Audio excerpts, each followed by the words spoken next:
बहुत सारे लोगों की ये शिकायत होती है कि यौगिक प्रैक्टिस करने के बाद भी उनको कोई असर महसूस नहीं होता, उनकी बीमारियां दूर नहीं होती और अनेक परेशानियां शुरू हो जाती हैं। आपके सभी परेशानियों और शिकायतों का बस एक ही इलाज है और वो है समग्र स्वास्थ्य के सिद्धांत को समझना। नमस्कार दोस्तों, मैं शिवानी भारद्वाज आज आप सबको बताने वाली हूँ कि क्या है समग्र स्वास्थ्य का मूलभूत सिद्धांत, ताकि आप जो भी हेल्थ प्रैक्टिसेस करें उसका 100% फायदा उठा सकें। सभी जानते हैं कि हर इंसान के 3 लेयर्स होते हैं: मन, शरीर और आत्मा, माइंड, बॉडी और सोल। और ये भी जानते हैं कि ये तीनों एक दूसरे से संबंधित हैं और अपने अपने विकास के लिए एक दूसरे पे आश्रित भी हैं। तो सबसे पहले देखते हैं कि कैसे ये तीनों एक दूसरे से संबंधित है और कैसे एक दूसरे पे आश्रित है। तो आइए दोस्तों समझते हैं इस प्रेजेंटेशन के थ्रू कि कैसे एक इंसान के माइंड, बॉडी और सोल एक दूसरे से कनेक्टेड है। हम सभी जानते हैं कि हर इंडिविजुअल के 3 डायमेंशन होते हैं: माइंड, बॉडी और सोल। और ये भी जानते हैं कि माइंड, बॉडी और सोल ये तीनों एक दूसरे से कनेक्टेड है और अपने डेवलपमेंट के लिए इंटरडिपेंडेंट हैं। अब जानते हैं कि कैसे माइंड, बॉडी और सोल एक दूसरे से कनेक्टेड है। सबसे पहले स्टार्ट करते हैं माइंड से। हर इंसान के मन में हमेशा कोई ना कोई विचार या फिर कोई भावना उत्पन्न होते रहते हैं। अब ये विचार या भावनाएं जिन्हें हम कॉग्निशन बोलते हैं, वो हमारे मन से उत्पन्न होते हैं और मन फिर न्यूरोलॉजिकल सिग्नल्स के रूप में ये इंफॉर्मेशन भेजता है हमारे बॉडी को। न्यूरोलॉजिकल सिग्नल्स हमारे बॉडी तक पहुंचता है और बॉडी अपने आप को प्रिपेयर करता है एक्शन के लिए। बॉडी अपने ऑर्गन्स को प्रिपेयर करता है जो कि क्रिएट करते हैं कुछ एक्शंस हमारे शरीर में। हम जो क्रियाकलाप करते हैं वो सारी चीज़ें बॉडी करवाता है और वो एक्शन जब रिपीट होता है तो हैबिट में चेंज होता है और वही हैबिट्स हमारे बनते हैं हमारे कैरेक्टर। और वो कैरेक्टर फिर एक दूसरे से मिलके फिर बनते हैं संस्कार। हमारे संस्कार बनते हैं और वही संस्कार फिर हमारे सोल में जाके इकट्ठा होते हैं। और इस सोल की जब तक जर्नी चलती है, कार्मिक संस्कार के रूप में वो हमारे माइंड के स्टेटस को करता है इफेक्ट। कार्मिक संस्कार हमारे मेंटल हेल्थ को इफेक्ट करता है, हमारे थिंकिंग, हमारे इमोशंस, कॉग्निशंस को इफेक्ट करता है। और इस तरीके से ये जो साइकिल है वो रिपीट होती रहती है और माइंड, बॉडी और सोल एक दूसरे को अफेक्ट करते हैं और एक दूसरे से कनेक्टेड रहते हैं।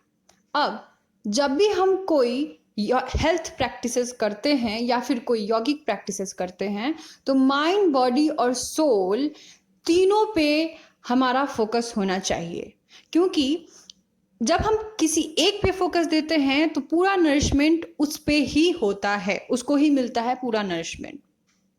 अगर हम तीनों पे फोकस देते हुए प्रैक्टिस करते हैं तो नरिशमेंट तीनों को मिलता है। और जब तीनों को नरिशमेंट मिलता है, माइंड, बॉडी, सोल इक्वली जब नरिश होते हैं, तभी कोई इंडिविजुअल हॉलिस्टिकली हेल्थी हो सकता है। तो हॉलिस्टिक हेल्थ पाने के लिए इंडिविजुअल को माइंड, बॉडी और सोल पे फोकस देते हुए हर एक हेल्थ प्रैक्टिस करना चाहिए, तभी जाके कोई इंसान समग्र स्वास्थ्य को पा सकता है। समग्र रूप से स्वस्थ होने के लिए माइंड, बॉडी और सोल इन तीनों को इक्वल प्रोपोर्शन में नरिशमेंट चाहिए। इन तीनों का बैलेंस होना बहुत ज़रूरी है। हम गलती क्या करते हैं कि जब भी कोई हेल्थ प्रैक्टिसेस करते हैं तो हमारा ध्यान इन तीनों पे ना होके किसी एक पे होता है और ज़्यादातर फिजिकल बॉडी। हमारा एम होता है कि शरीर को जैसे तैसे तोड़ मोड़ के अपने बॉडी के फिगर को सही करके पसीने बहा के अपने आप को हेल्दी कर लेंगे, लेकिन ऐसा नहीं होता है। क्या आपने कभी देखा है कि किसी घर के किसी एक कोने को साफ कर देने से पूरा घर चमकने लगे? नहीं होता ना। तो उसी तरीके से हमारे शरीर के जितने भी लेयर्स हैं, माइंड, बॉडी और सोल, इन तीनों को इक्वल प्रोपोर्शन में नरिशमेंट चाहिए। तीनों को एक एक करके आपको बैलेंस्ड करना होगा और जब भी कोई यौगिक प्रैक्टिसेस करें या फिर कोई भी हेल्थ प्रैक्टिसेस करें तो इन तीनों को ध्यान में रखते हुए करें। कुछ बातें हैं जो आपको ध्यान में रखने चाहिए इन प्रैक्टिसेस को करने के दौरान। पहली बात, प्रैक्टिस शुरू करने से पहले अपने माइंड को पॉजिटिवली इंस्ट्रक्ट करें, मोटिवेशन दें अपने आप को और बिलीव करें उस चीज़ पे जो आप कर रहे हैं। आप जो कर रहे हैं वो आपको स्वस्थ बनाएगा, ऐसा आप सोचेंगे पहले। दूसरी बात, प्रैक्टिस के वक्त अपनी आती जाती सांसों का पूरा ध्यान रखें, क्योंकि सांस प्राण है जो कि हमारे शरीर, मन और आत्मा तीनों को पोषण प्रदान करता है।